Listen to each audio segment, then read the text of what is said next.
হাদিসের মধ্যে বর্ণিত হয়েছে, খলিফা ওমর তিনি খেলাফতের মসনদে আসীন থাকা অবস্থায় গোটা ইসলামী খেলাফতের প্রতিটি গভর্নরের নিকট সকল সরকারি কর্মকর্তা কর্মচারীদের প্রতি, সকল গভর্নর এবং শাসকদের প্রতি তিনি একটা সার্কুলার জারি করেছিলেন, রাষ্ট্রীয় ফরমান জারি করেছিলেন।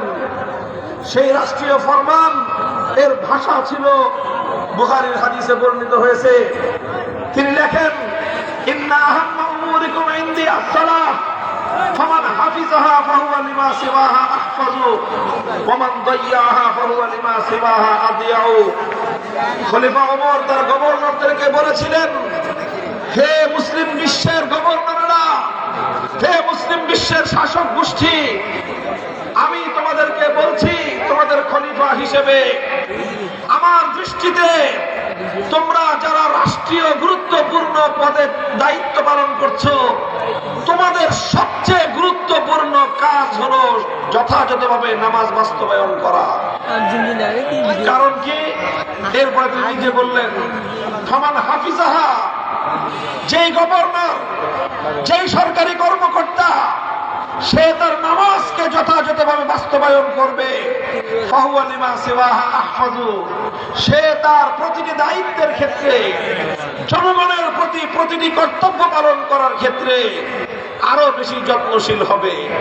যে নামাজে যত্নশীল সে তার ব্যক্তিগত দায়িত্ব পালনে যত্নশীল, যে নামাজে যত্নশীল সে তার অফিসের টাইম মেনটেন করার ক্ষেত্রে যত্নশীল, যে নামাজের ক্ষেত্রে যত্নশীল সে সরকারি প্রতিটি পাই পাই খরচ করার ক্ষেত্রে যত্নশীল, যে নামাজের ক্ষেত্রে যত্নশীল সে জনগণের হক জনগণকে বুঝিয়ে দেওয়ার ক্ষেত্রে আরো বেশি যত্নশীল হবে।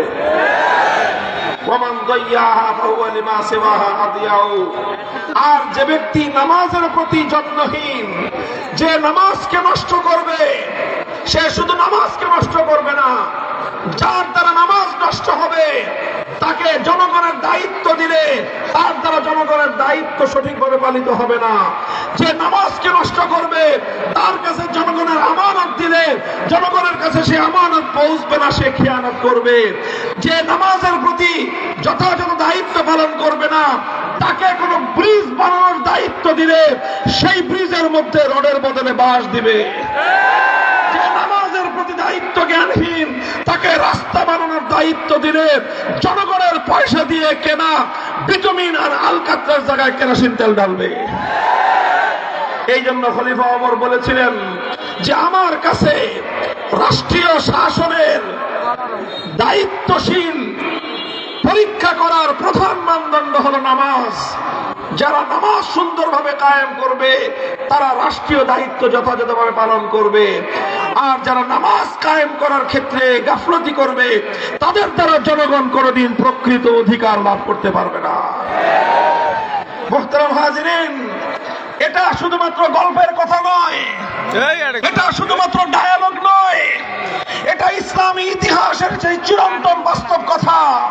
সহিহুল বুখারীর মধ্যে বর্ণিত খলিফা ওমরের সে ঐতিহাসিক উদ্ধৃতি আজ উম্মতে মুসলিমা একবিংশ শতাব্দীতে যদি তোমরা মাথা উঁচু করে বিশ্ব দরবারে সসম্মানে দাঁড়িয়ে যেতে চাও, বিশ্ব দরবারে সম্মানের আসন যদি অর্জন করতে চাও, রাষ্ট্রীয় পর্যায়ে গোটা দেশে প্রশাসন যন্ত্রে এমন দায়িত্বশীল নিয়োগ করার ব্যবস্থা করো যাদের দ্বারা প্রতিটি অফিস, প্রতিটি আদালতে, সরকারি প্রতিটি সেক্টরে সর্বপ্রথম অক্ষরে অক্ষরে নামাজ কায়েম হবে। মনে রেখো, নামাজ শুধুমাত্র মুসলমানের আখিরাতের মুক্তির চাবিকাঠি নয়।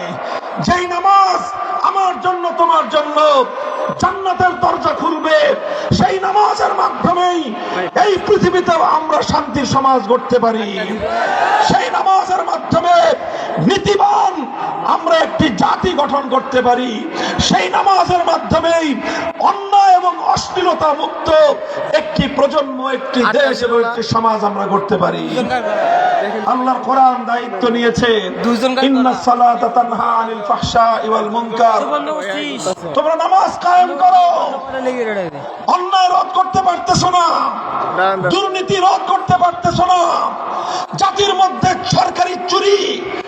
ডাকাতি বন্ধ করতে পারতেছে না, জনগণকে নামাজ অভ্যস্ত করে তোলো। যেই জনগণ নামাজ পড়বে, নামাজ অভ্যস্ত হলে একদিন চুরি করতে পারে, 2 দিন চুরি করতে পারে, তৃতীয় দিন তার নামাজ তাকে চুরি থেকে বিরত রাখবে। দায়িত্ব নিয়ে বলছি, খোদার কসম খেয়ে বলি, আজ রাতের পরে আগামীকাল প্রত্যুষে পূর্ব দিগন্তে সূর্য উঠবে। এ কথা যত সত্য, তার চেয়েও বেশি সত্য হলো আমার আল্লাহর কোরআনের কথা।